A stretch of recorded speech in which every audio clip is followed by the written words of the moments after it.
I was scrolling through Instagram one Saturday when Jenna's live video popped up.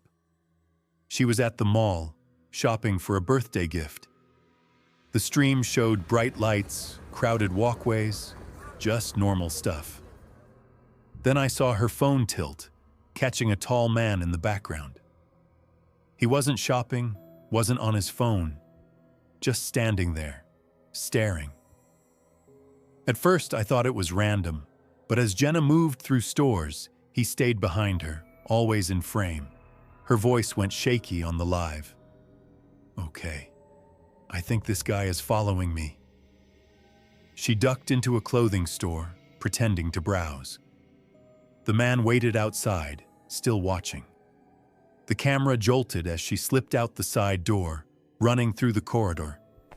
I could hear footsteps getting closer through her mic. A few minutes later, the video froze, only flickering lights from a parking garage, then the phone sliding to the floor. The last thing I saw was a blur of dark shoes moving toward the screen. That was the end of the stream. Security footage later proved what I'd watched in real time. He had followed Jenna across the entire mall, right up until she dropped her phone.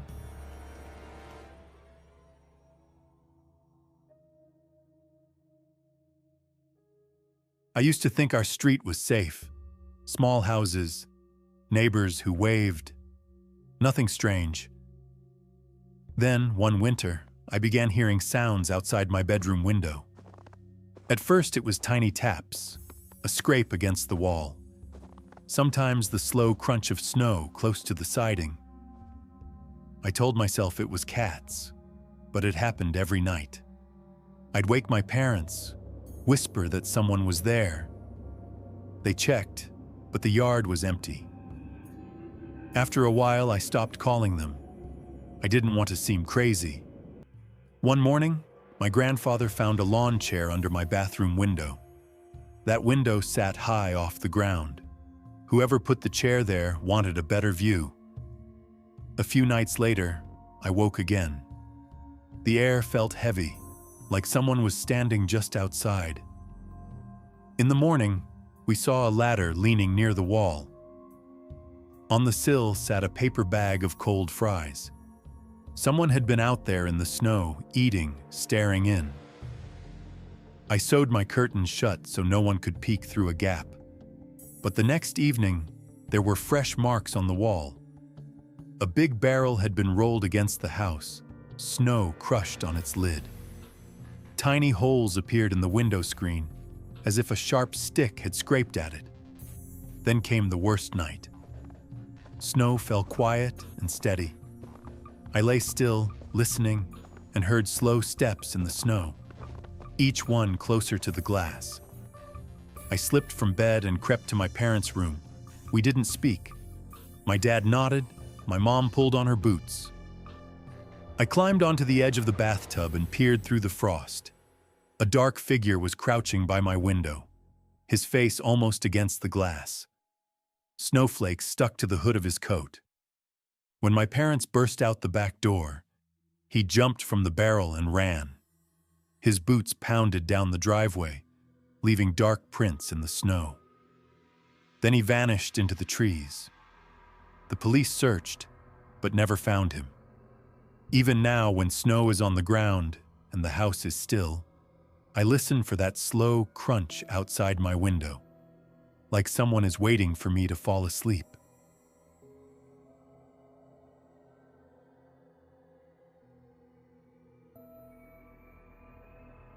I thought I was lucky. After weeks on a dating app, I matched with Alex. He was charming, funny, good-looking. Our first date was perfect. Coffee, laughter, a long walk through the park. I went home thinking maybe this was the start of something good. But by the second date, cracks began to show. Alex asked who I'd been texting during dinner. He wanted to know my exact work schedule. He joked, "I should have your location 24/7. I laughed it off until I realized he already knew things I'd never told him. A week later, he appeared outside my office, smiling, holding flowers. I had never told him where I worked. He said he was just in the neighborhood, but I hadn't mentioned which neighborhood I lived in either. Another night, I came home late. My phone buzzed with a message. Cute pajamas. I froze. The curtains were open, lights on, my stomach turned cold. I blocked him on every app, changed my number, but Alex didn't stop. I'd see his car parked near my building at odd hours, headlights off. Friends spotted him at the grocery store, pretending to browse, eyes following me down the aisle. One Saturday, I was leaving a cafe when I felt someone behind me. It was Alex holding a paper cup, smiling too wide. He asked if I wanted to hang out. I said I was busy, but he followed me halfway home before finally turning away. Then came the night that changed everything. My roommate and I were watching a movie when someone knocked, slow and soft. She went to the door. A single sheet of paper was pinned to the frame. If I can't have you, no one will. We shut every light off and called the police, whispering so he couldn't hear us. They searched the street, but found nothing. Around 3 a.m., I woke to the faint glow of my phone. A new message lit the screen. Pretty when you sleep. I stayed frozen until the sun came up, staring at the curtains, afraid to see a face in the gap. Even now, when I see a car idling near my building, I check the mirrors twice before I get out. I make sure the curtains are closed before dark. And sometimes, I swear I hear breathing outside my window. Quiet, patient, waiting for me to forget he's still out there.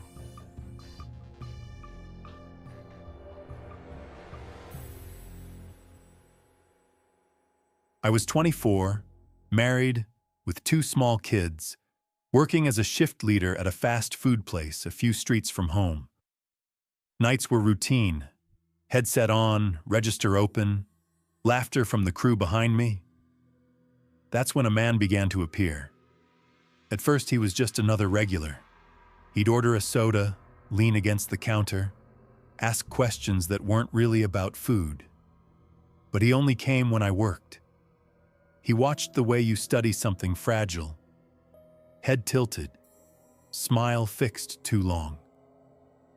One evening, I walked in and froze. He wasn't standing in line. He was behind the counter wearing one of our shirts, listening as an assistant showed him the register. A tremor crawled up my spine.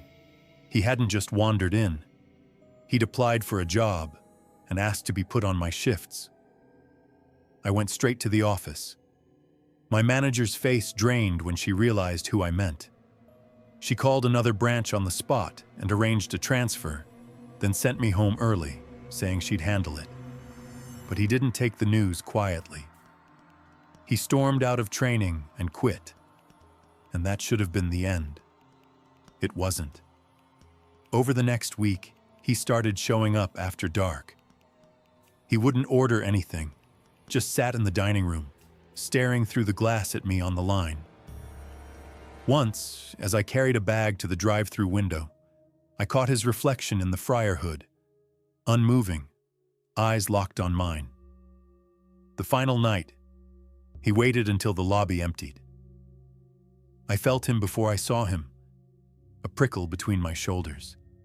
He was standing near the drink station, twisting a straw wrapper in his hands. My husband, who'd come to sit in the corner, rose and stepped into view. Only then did the man look away, toss the wrapper, and slip out the door. I never saw him again. But even now, every time I hear the soft ding of a drive-through bell, I feel the same breathless chill, like someone's still on the other side of the counter, waiting for me to look up.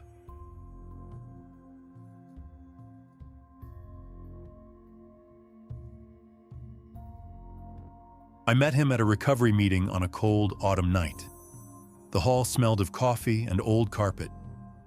He sat near the back, quiet, hands folded. I became his sponsor, wanting to help. At first, he only asked small questions about the program. Then the texts began. Short at first, then longer, spilling into the night. Stories about his day, strange jokes, things that had nothing to do with recovery. If I didn't answer fast, another message would pop up, then another, until my phone buzzed nonstop on the table. One night, the screen lit up again. He said he was drawn to me. I told him it was a conflict, that I couldn't be his sponsor anymore. That was the moment everything turned. He called over and over, voice racing between anger and tears. It felt like breaking up with someone I'd never dated. I blocked his number. For a while, the quiet returned, until he found another way. He started spending time with my girlfriend and her roommate. They didn't know the story. I'd come home to find him sitting on their couch, talking like we were old friends. The room always felt colder when I saw him there. He whispered lies to my girlfriend, said I'd insulted him in public, made her doubt me. I explained, and she believed me, but he kept showing up, always smiling, always near. I thought it was over when I moved in with her. For 3 months, I didn't see him. Then one gray morning, I walked into work. There he was behind the counter, a fresh name tag pinned to his shirt. He grinned like nothing had happened. I felt the air leave my chest. I told my boss everything. She tried to keep him on other shifts, but he found reasons to linger, dropping small gifts on my desk, leaving notes like, "Hope we can talk." Even the way he stood felt wrong. Too still, eyes fixed too long. One night after closing, I stayed late finishing paperwork. Snow drifted past the office window, soft and white against the dark. When I stepped outside, the parking lot was empty, except for him, leaning against my car. His breath hung in the cold air. Snowflakes clung to his coat and hair. He smiled as if we shared a secret. I told him to leave. My voice shook, but I didn't back away. He stared for a heartbeat, then laughed quietly and walked off into the dark. A month later, he was fired. Someone said he'd gone to a program out of state. I haven't seen him since. But when I lock the office on quiet nights, I still scan the lot, just in case he's there, waiting for me to look away. Remember to trust your instincts, stay aware of your surroundings, and never ignore the red flags. Because sometimes, the scariest part isn't what happens in the shadows. It's realizing the shadows are following you.